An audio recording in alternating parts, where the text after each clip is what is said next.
আসসালামু আলাইকুম।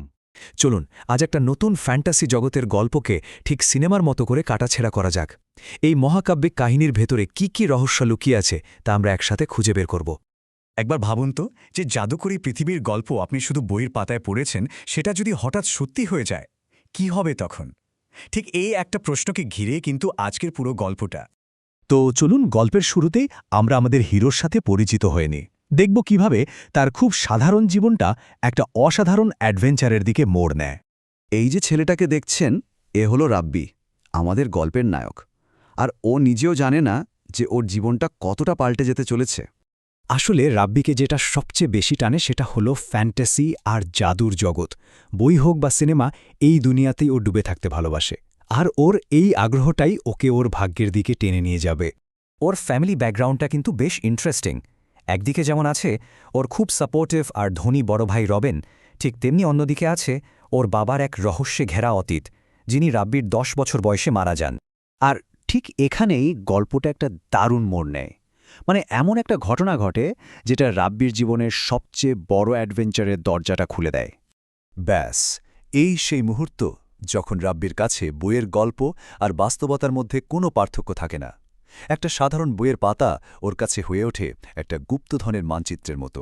বইয়ের মধ্যে লেখা শুধু এই একটা লাইন, ভাবা যায় এই একটা লাইনই রাব্বির মনে এমন কৌতূহল জাগিয়ে দেয় যে ও আর স্থির থাকতে পারে না।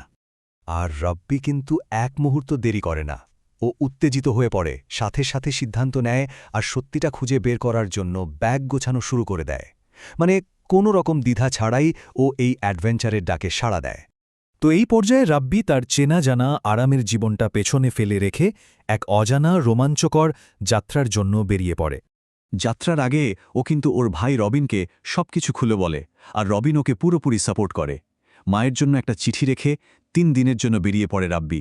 বোঝাই যাচ্ছে ভাইয়ের সাপোর্ট ছাড়া এই যাত্রাটা হয়তো সম্ভবই হতো না। কিন্তু সমস্যা হলো, ও যেখানে যাচ্ছে সেই জায়গাটা এতটাই দুর্গম যে ওখানে পৌঁছানোর জন্য একটা হেলিকপ্টার দরকার। এখানেই গল্পে প্রথম বড় বাধাটা আসে। বোঝা যায় চ্যালেঞ্জটা মোটেও সহজ নয়। কিন্তু কোনো চিন্তা নেই, ভাইকে একটা ফোন করতেই সমস্যার সমাধান। আবার ওর ভাই ওকে এই বাধাটা পার হতে সাহায্য করে। এই গল্পের অন্যতম বড় শক্তিই হল এই পারিবারিক বন্ধন। তো রাব্বি এখন সেই জাদুর জগতের একেবারে দোরগোড়ায় পৌঁছে গেছে, আর এখানেই ওকে ওর জীবনের প্রথম আসল পরীক্ষার মুখোমুখি হতে হবে। চলুন দেখি ও এই পরীক্ষায় পাশ করতে পারে কিনা। পাহাড়ের ভেতরে একটা সুড়ঙ্গের মুখে এই দরজাটা। আর এর নিয়মটা খুব সোজা। দরজাটা শুধু তখনই খুলবে যখন কোনো বিশেষ ক্ষমতার অধিকারী বা কোনো স্পেশাল মানুষের সামনে আসবে। সাধারণ মানুষের জন্য এটা বন্ধ। আর এখানেই গল্পের উত্তেজনা একেবারে চরমে। এটাই তো এখন সবচেয়ে বড় প্রশ্ন, তাই না? রাব্বি কি সত্যি সেই বিশেষ কেউ? না, দরজাটা বন্ধই রইল। একেবারে হতাশার একটা মুহূর্ত। মনে হচ্ছে রাব্বির সব আশা, সব স্বপ্ন এখানেই শেষ। কিন্তু ঠিক যখনই ও হতাশ হয়ে ফিরে যাচ্ছে, হাল ছেড়ে দিচ্ছে, ঠিক তখনই একটা শব্দ শুনতে পেল। গল্পে চলে এলো একটা নাটকীয় মোড়। ও অবাক হয়ে পেছনে ঘুরে তাকায় আর দেখে দরজাটা খোলা। কি অদ্ভুত ব্যাপার! কেন খুলল? কে খুলল দরজাটা? এই রহস্যটাই কিন্তু আমাদের ভাবাতে শুরু করে। তার মানে রাব্বি হয়তো নিজে জানে না, কিন্তু ওর মধ্যে বিশেষ কিছু একটা অবশ্যই আছে। এবার কিন্তু আমরা গল্পের ক্লাইম্যাক্সের দিকে এগোচ্ছি। মানে এখন সব বড় বড় রহস্যের জট খুলতে শুরু করবে। পাহাড়ের চূড়ায় পৌঁছে রাব্বি আরও একটা দরজা দেখতে পায়, আর সেখানে ওর জন্য অপেক্ষা করছিলেন একজন বৃদ্ধ জাদুকর, গল্পের সেই গুরু বা মেন্টর চরিত্র, যার কাছে রাব্বির সব প্রশ্নের উত্তর আছে। আর বুম, এখানেই সেই বড় সত্যটা সামনে আসে।